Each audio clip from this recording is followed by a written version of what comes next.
must admit I find it frustrating when people say that if Nibiru was real, why hasn't it been in the news? Well, it has been. Time tried desperately to play it down. Possibly in his haste, he also let slip a little secret of NASA. That is, when data comes in that they can't hide, just come up with an alternative explanation to throw people off. And that is why people always use the acronym of NASA to mean never a straight answer.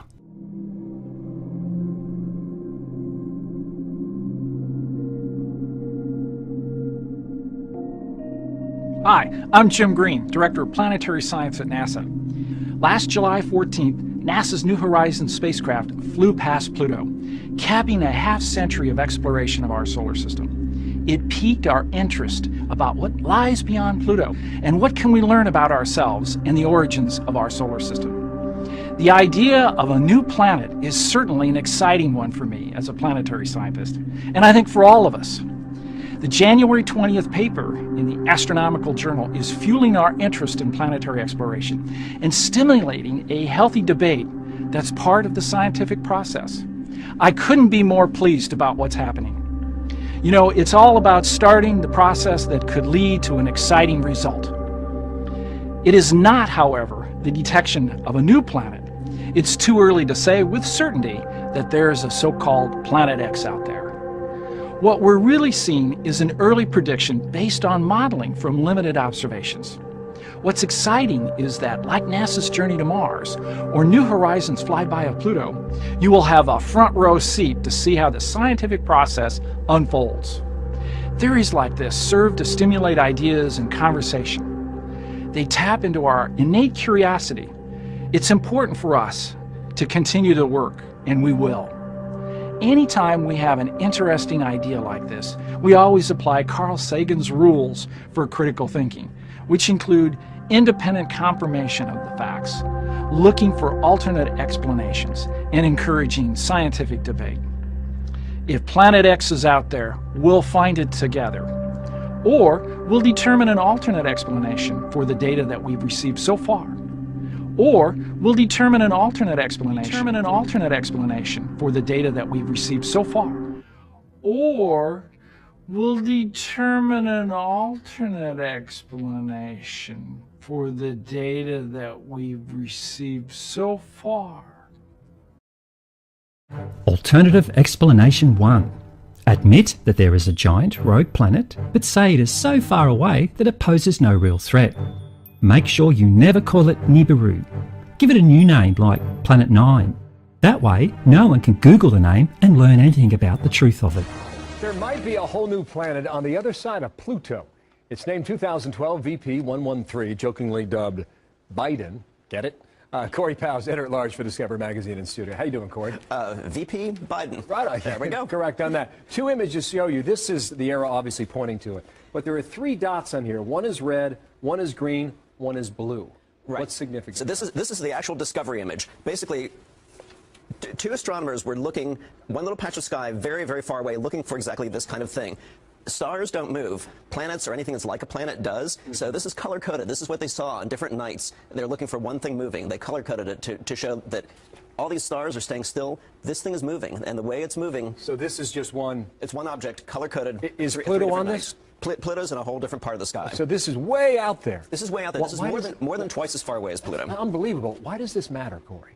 Well, there are two ways you can look at it. I think I look at it first of all as an exploration question. That we know where we are on Earth. We've mapped our planet. Our solar system is still terra incognita. It's full of surprises. This object is something that astronomers said shouldn't even be there. There's a whole other solar system beyond the planets that we know that are full of these things that are sort of planets, sort of comets. Some of them they call dwarf planets. That's what they're calling this one.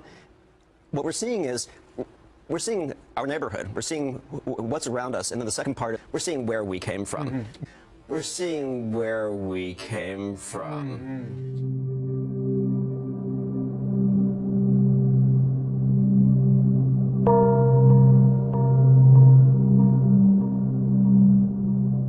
The oft-contested designation of Pluto as the 9th planet is back in the news again today. The California Institute of Technology published a study claiming they have discovered a true 9th planet beyond Pluto. For the first time in 170 years, evidence of this 9th planet was found on the far edge of the system. Astronomers at the California Institute of Technology have not directly seen it yet, but they think it's up to 10 times bigger than Earth and 20 times farther away than Neptune. Two scientists at Caltech say they've discovered a 9th planet in the outer corners of our solar system. It's pretty exciting to know it's out there and waiting to be found. 2 years ago, we realized that there was something funny going on in the outer solar system. What these orbits are showing us, they're showing us sort of a gravitational one-way sign towards the existence of an additional body. These researchers say for the last 13 years, a handful of objects have been found by other astronomers, and all of these objects swing in the same direction. That can't happen by chance, so we knew something funny was going on. Many may remember Mike Brown for his role in demoting Pluto as a planet about a decade ago. What's the evidence that it's there? So the evidence is that we can look at objects orbiting around our solar system and figure out why their motions are the way they are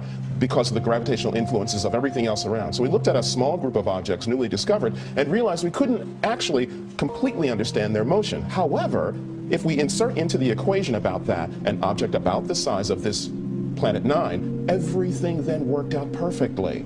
So that's what gives the suspicion that it really does exist. They can't exactly see this thing from a telescope or anything like that. Instead, they are using data about how other objects as far out as Pluto are reacting and moving out of alignment, getting out of its way. So data like that actually suggests a heavy gravitational pull, which primarily comes from things that are qualified to be called planet. But they do have two giant telescopes on two different continents searching for the physical evidence of this thing's existence. Right now, the best that they can say is that something really, really, really big beyond Pluto exists because space rocks are moving out of the way, as well as it's causing misaligned positions among the outer planets. The orbit of other celestial bodies seem to be responding to something. What that is, nobody can actually confirm just yet. It's so far away that even though it's big, it's very, very dim and it'd be very tough to spot with a telescope.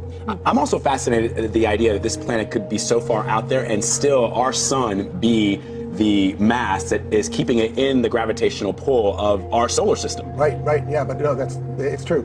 That's incredible. And so there was a thought at one point from scientists that when they thought that there was something beyond Pluto, that it might have been all the massive objects floating in the Kuiper Belt, but it's not. Right, so all those objects are out there and they have a lot of mass, and originally the scientists said, look, a planet is such a crazy idea, maybe it's the Kuiper Belt itself that's pulling it on itself and making these orbits look funny.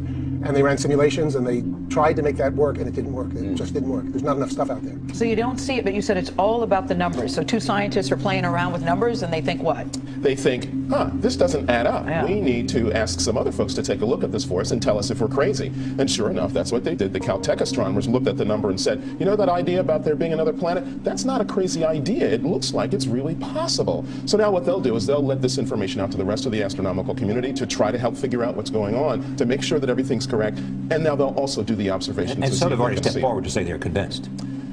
Well, yes, they are pretty well convinced. Now they need the visual evidence to back it up because, as I said, the numbers don't lie. But the critics of this study say that it's possible that this large body is simply an ancient core of a gas giant that was ejected out to the farthest reaches of the solar system thousands and thousands and thousands of years ago. What does this tell us about our solar system? Well, one thing it tells us is that we don't really understand it as well as we thought we did.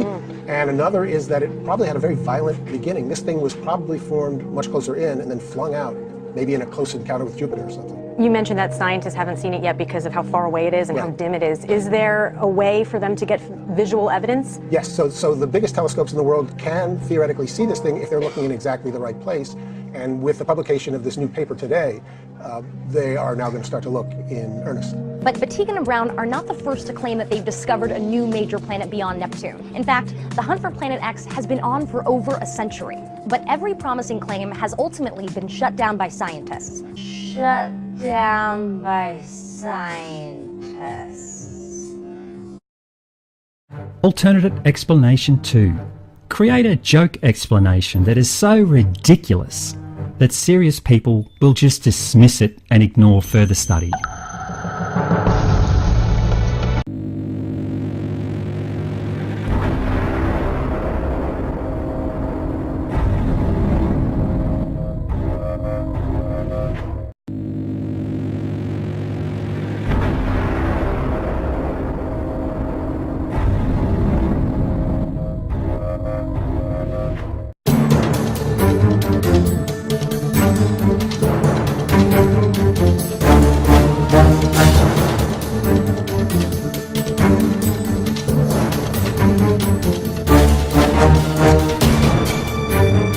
have to admit I find it frustrating when people say that if Nibiru was real, why hasn't it been in the news?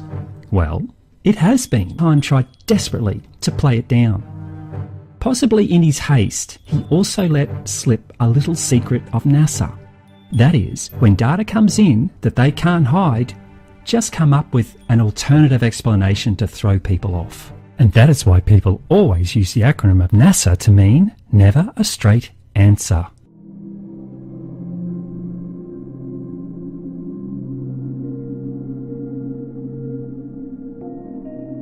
Hi, I'm Jim Green, Director of Planetary Science at NASA. Last July 14th, NASA's New Horizons spacecraft flew past Pluto, capping a half-century of exploration of our solar system. It piqued our interest about what lies beyond Pluto and what can we learn about ourselves and the origins of our solar system. The idea of a new planet is certainly an exciting one.